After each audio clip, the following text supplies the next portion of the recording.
Hey everyone, welcome back to the channel. In today's video, I'm going to show you how to buy a DoorDash gift card. So make sure you are logged into your DoorDash account. After logging in, you will have to tap on these three bars in the top left corner of your screen. When you tap on it, you will see this kind of interface. You can see there are a lot of options in this left side.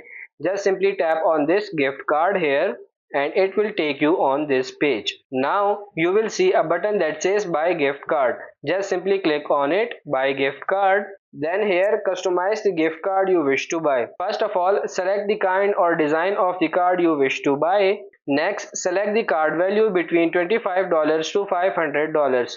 I wish more than that, click on custom, then enter the custom amount. After that, select the delivery option, either send by email or by text message. Then enter further details such as the recipient name, email or phone number, the gift message and the sender name. You can also change the date by entering it in the send date field.